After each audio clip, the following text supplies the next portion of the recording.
Good morning, class. This is our new pharmacology class in which today we will start our new unit of pharmacology, and the topic which we are going to start is alternative drug system or alternative system of medicine. देखिए, अभी तक जो हमने जितने भी chapters पढ़े हैं, जितने भी टॉपिक्स पढ़े हैं, यूनिट्स पढ़ी हैं, वो सारी एलोपैथिक मेडिसिन्स के ऊपर बेस्ड थी। पर आप जानते हैं कि हमारी कंट्री के अंदर सिर्फ एक और एलोपैथिक सिस्टम ही नहीं है किसी चीज़ को ट्रीट करने के लिए, और भी कई सिस्टम्स हैं। आयुष डिपार्टमेंट है हमारे पास, और मेजॉरिटी ऑफ पीपल जो है उन्हें फॉलो भी कर रहे हैं। तो वो कौन से सिस्टम्स हैं उनको हम आज पढ़ रहे हैं। तो बहुत सारे ऑल्टरनेटिव वेज़ हैं पूरे वर्ल्ड के अंदर एलोपैथी के अलावा ट्रीटमेंट देने के लिए। ऑल्टरनेटिव मेडिसिन के अंदर हम दूसरी अलग अलग हीलिंग अप्रोचेस पढ़ रहे हैं, थेरेपीज़ पढ़ते हैं जो पूरे वर्ल्ड में अलग अलग जगहों से ओरिजिनेट हुई है। ऑल्टरनेटिव मेडिसिन में वो थेरेपीज़ और हेल्थ केयर प्रैक्टिसेस आ रही होती हैं जो एलोपैथी के अलावा हैं। हालांकि बहुत सारी प्रैक्टिसेस, इस तरह की जो प्रैक्टिसेस है वो बहुत पॉपुलर भी हैं, हॉस्पिटल पेशेंट के लिए भी वो यूज़ की जा रही हैं, और वो क्रॉनिक कंडीशंस के लिए ऑल्टरनेटिव मेडिसिन के रूप में आजकल काफ़ी प्रिपेयर की जाती है, जैसे कि back pain, stress, migraine, headache, menopausal symptoms, cancer और आर्थराइटिस में भी इनका काफ़ी बड़ा योगदान माना जा रहा है। अब डेफिनेशन क्या है भाई? ऑल्टरनेटिव मेडिसिन वो इंटरवेंशन है जो कि कन्वेंशनल बायोमेडिकल ट्रीटमेंट से अलग है। डिजीज़ को जो हम कन्वेंशनल, जो परंपरागत जो चलती आ रही हैं बायोमेडिकल ट्रीटमेंट, उनसे अलग जो इंटरवेंशन है उसको अपन अल्टरनेटिव मेडिसिन कह रहे हैं। इसकी दूसरी डेफिनेशन, ये वो पैथीज़ हैं जो कि वाइडली यूज़ किए जाती हैं डिजीज़ को ट्रीट करने के लिए नेचुरल वे में। एलोपैथी से अलग हट करके हम नेचुरल वे में डिजीज़ को ठीक कर रहे हैं, इसको अपन ऑल्टरनेटिव सिस्टम ऑफ मेडिसिन कहते हैं। अब popular health alternative system of medicine के टाइप्स कौन कौन सी अवेलेबल हैं? तो मैंने जैसे बताया भाई, आयुष, आयुर्वेदिक, योगा एंड नेचुरोपैथी, यूनानी, सिद्धा और होम्योपैथी। ये आयुष, AYUSH, आयुर्वेदी, योगा, यूनानी, सिद्धा और होम्योपैथी, जिसमें सबसे पहले आयुर्वेदा। ये एक कॉम्प्रिहेंसिव सिस्टम है मेडिसिन का जो एंशियंट इंडिया के अंदर, पुराने इंडिया में ये ऑरिजिनेट हुआ था। आयुर्वेदा शब्द संस्कृत वर्ड आयु से लिया गया है, जिसका मतलब है relation of body, sense, mind and soul. Body से, सेंस से, दिमाग से, आत्मा से रिलेशन को हम आयु कह रहे हैं, इसलिए आयुर्वेदा का मतलब है लाइफ साइंस।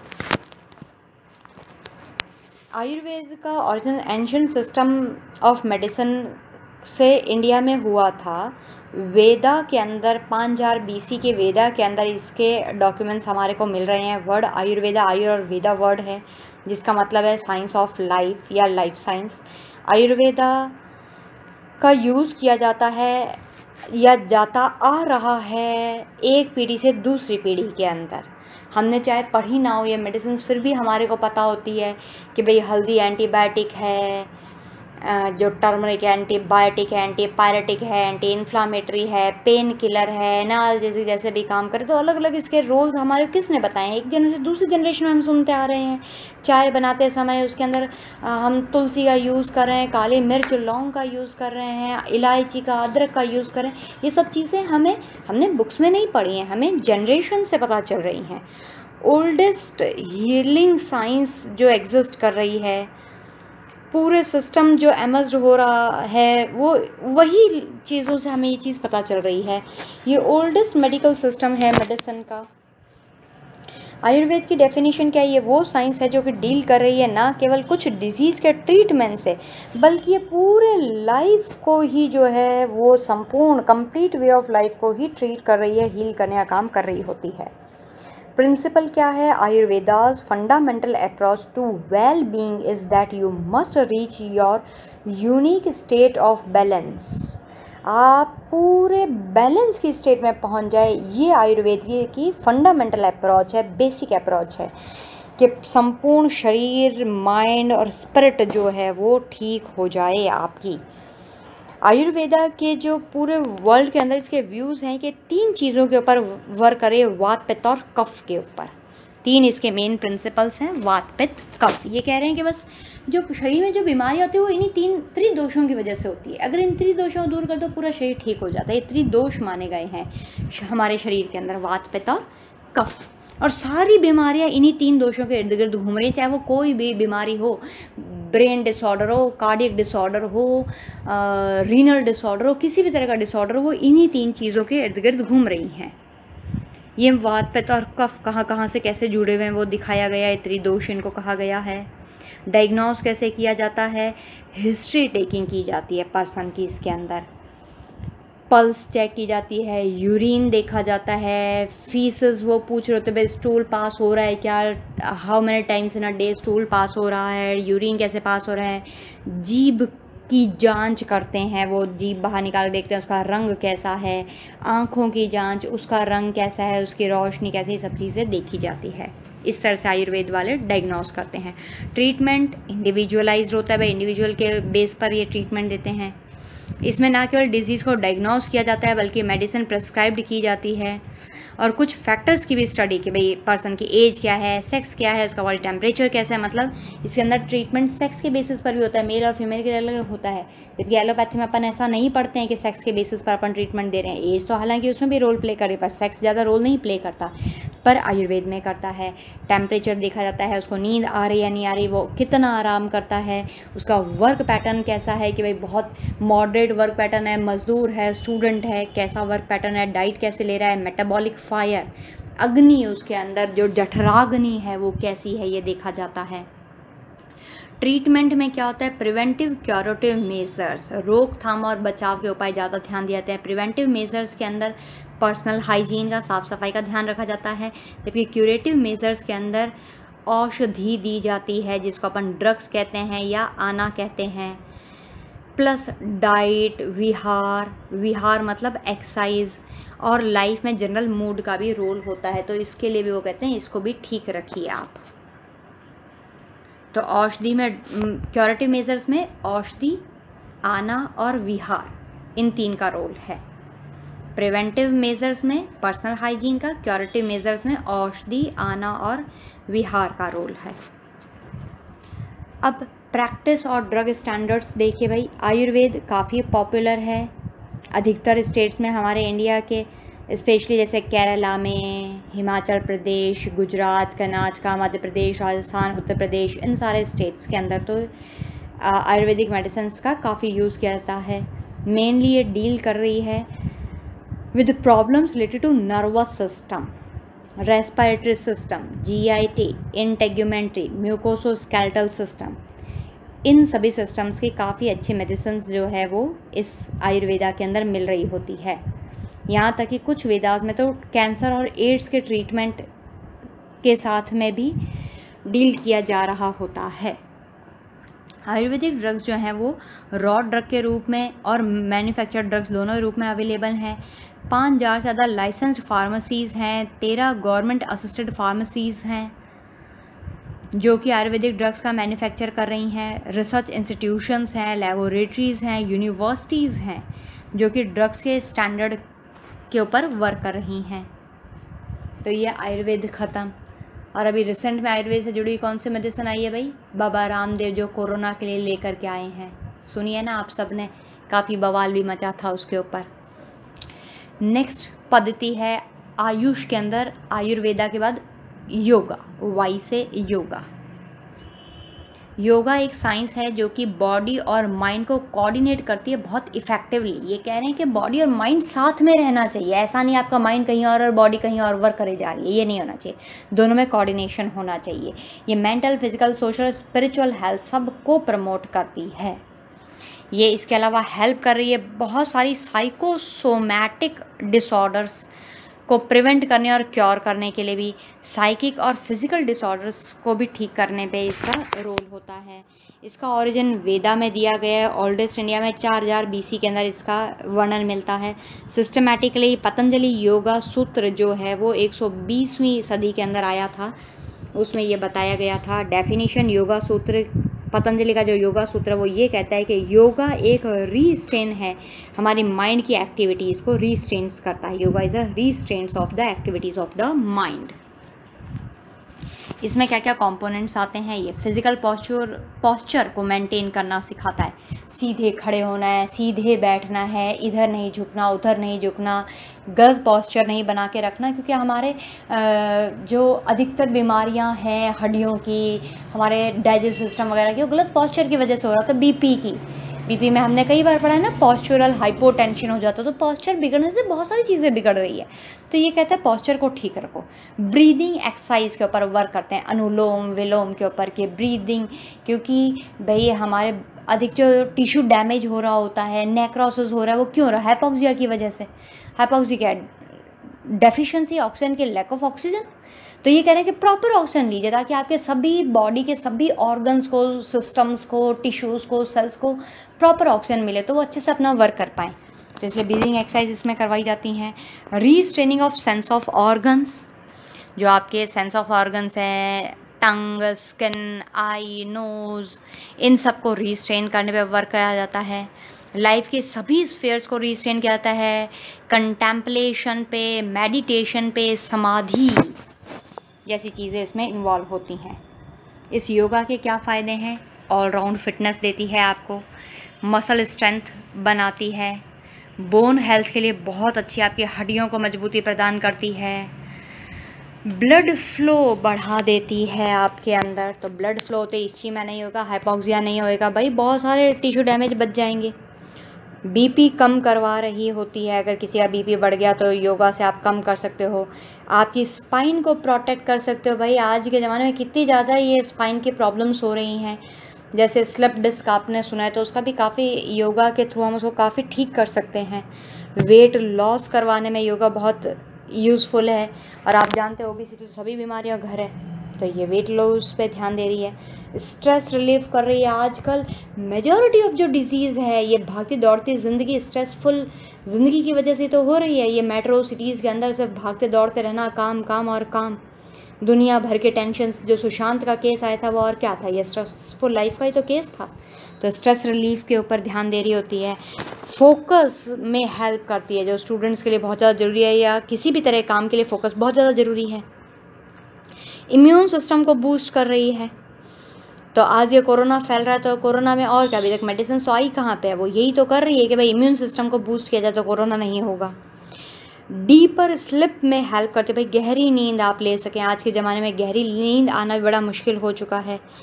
इनर पीस, अंदर से शांति मिले। जब तक अंदर से शांति नहीं होगी तो बाहर आप कितनी भी कोशिशें कर लें, आप खुश नहीं रह सकते। Improvement in personal social behaviour में भी इम्प्रूवमेंट ला देती है। ऑक्सीजनेटेड ब्लड को पूरी बॉडी में अच्छे से सर्कुलेट करने में हेल्पफुल है ये योगा साइंस। नेक्स्ट आयुष में यूनानी आता है, यूनानी पद्धति। यूनानी सिस्टम जो मेडिसिन का है वो बहुत ही लॉन्ग और इम्प्रेसिव रिकॉर्ड रखता है इंडिया के अंदर। इंडिया में अरब से ये इंट्रोड्यूस हुआ था, थोड़ा बहुत 11वीं सेंचुरी के आसपास। आज के समय में इंडिया में ये बहुत ही बड़ा लीडिंग कंट्री इंडिया माना जाता है सो फार एज प्रैक्टिस ऑफ यूनानी मेडिसिन इज़ कंसर्न, जहाँ पे यूनानी का बहुत अच्छा यूनानी मेडिसिन के ऊपर ध्यान दिया जा रहा है। ये एक काफ़ी बड़ा हब बन चुका है। इसका ओरिजिन, यूनानी सिस्टम का ओरिजिन जो है वो ग्रीस में हुआ था क्राइस्ट से पहले, हिपोक्रेट्स में 337 से 460 BC में इंट्रोड्यूस किया गया था इंडिया में लगभग 11वीं सदी के आसपास अरब से। हालांकि ये सिस्टम ग्रीस से ओरिजिनेट हुआ था, पर आजकल वेरियस कंट्रीज़ में इसका यूज़ हो रहा है, जैसे अरेबिया, ईरान, चाइना और इंडिया के अंदर। इसमें हिपोक्रेट्स में हार्मोन थ्योरी दी गई थी, blood, phlegm, yellow bile, black bile की 4 ये हार्मोन थ्योरी थी हिपोक्रेट्स की। हार्मोन्स जो है वो temperature assign temperature, that is blood is hot and moist. भाई ये टेम्परेचर बता रहा होता है, हार्मोन जो है हमारे टेम्परेचर बता रहे कि ब्लड जो होता है वो गर्म और मॉइस्ट होता है, फ्लज्म जो है वो कोल्ड और मॉइस्ट होता है, येलो बाइल जो है वो हॉट और ड्राई होता है, ब्लैक बाइल कोल्ड और ड्राई होता है। और as long as hormone are in balance, भाई ये हार्मोन जो हमारे बैलेंस स्टेट में रहते हैं, इंडिविजुअल हेल्दी रहेगा अगर ये बैलेंस रहेंगे, और अगर कोई भी इम्बैलेंस आ जाता है, कोई डिस्टर्बेंस आ जाता है इन हार्मोन्स में, तो वो डिजीज़ के रूप में दिखाई देता है, ऐसा यूनानी पद्धति कहती है। डायग्नोस ये लोग कैसे करते हैं? पल्स को फील करके, यूरिन के ऑब्जर्वेशन से, स्टूल, स्किन के कलर के बेस पे, गाइट वगैरह के बेसिस पर। ट्रीटमेंट कंप्राइज 3 कंपोनेंट्स, नेमली प्रिवेंटिव, प्रोमोटिव और क्यूरेटिव। प्रिवेंटिव, प्रोमोटिव और क्यूरेटिव, ये 3 इसके कंपोनेंट्स हैं ट्रीटमेंट के। जैसे ट्रीटमेंट में हमने कहा 3 कंपोनेंट्स हैं, तो ट्रीटमेंट जो इन्हीं 3 फॉर्म्स में किया जाता है, जैसे pharmacy therapy, diet therapy, main इस पे ध्यान देते हैं। इसके अलावा रेजिमेंटल थेरेपी और सर्जरी। फार्मेसी थेरेपी जो है वो नेचुरल ड्रग बनाई जाती है, उसके अंदर मेनली जो हर्बल ड्रग्स होती हैं, पर इसमें एनिमल्स, मिनरल्स और मैराइन ड्रग्स भी काम में ली जाती हैं। रेजिमेंटल थेरेपी के अंदर ये यूनानी सिस्टम की स्पेशलिटी है, इसमें 12 मेथड्स हैं स्पेसिफिक कॉम्प्लिकेटेड डिजीज़ के लिए, जिसमें क्यूपिंग, लीचिंग वगैरह इन्वॉल्व किए जाते हैं।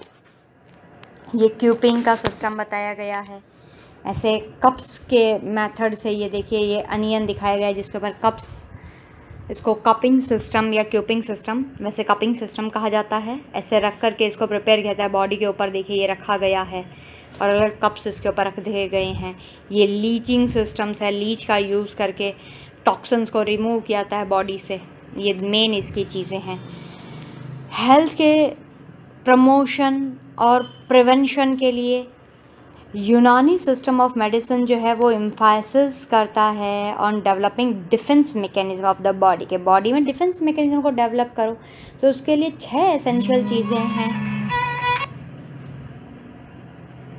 एक्सरसाइज पे ध्यान दो, रेस्ट और स्लीप पे ध्यान दो, साइकिक मूवमेंट्स के ऊपर, स्लिप के ऊपर, वेकफुलनेस, जागृत अवस्था में, इवैक्यूएशन, पेट पूरी तरह से खाली होना चाहिए, और रिटेंशन, ये चीज़ें मेन है। नेक्स्ट है सिद्धा।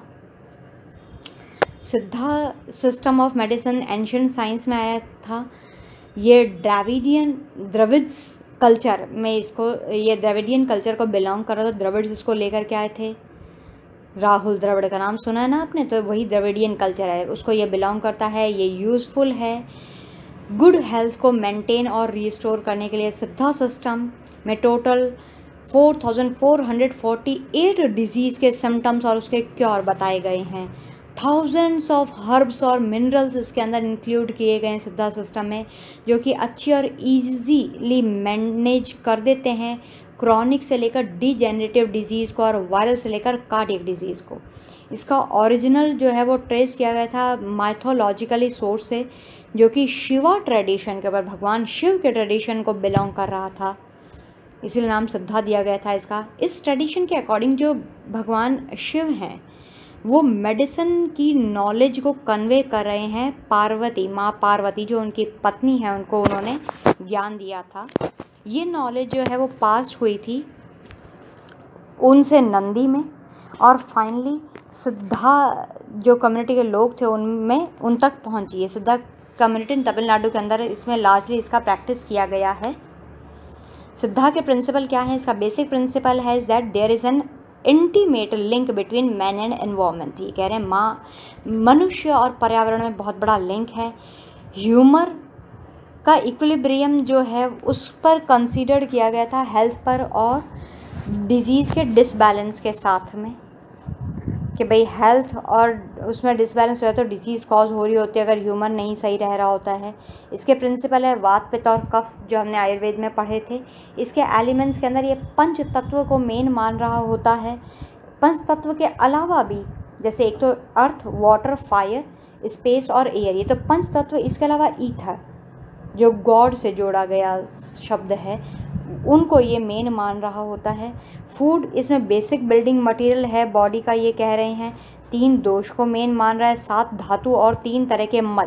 3 दोष, 7 धातु, 3 तरह के मल के ऊपर ये उनके प्रोसेसिंग पे वर्क कर रहा है। ये कहते हैं ह्यूमर को इक्विलिब्रियम करो। The equilibrium of humour is considered health and its misbalanced is disease. Humour का इक्विलिब्रियम हेल्थ है और इसके मिसबैलेंस को अपन डिजीज़ कहते हैं। ये कह रहे हैं अगर ह्यूमर इक्विलिब्रियम स्टेट में है तो इसका मतलब आपका स्वास्थ्य एकदम ठीक है, और अगर वो मिसबैलेंस हो गया तो वही डिसीज़ के रूप में दिखाई देगा। ये डायग्नोस करते हैं उसके कॉज को आइडेंटिफाई करके। ये कहते हैं पहले बताइए कि किस कारण से हुई हो, कारण का पता लगाएंगे।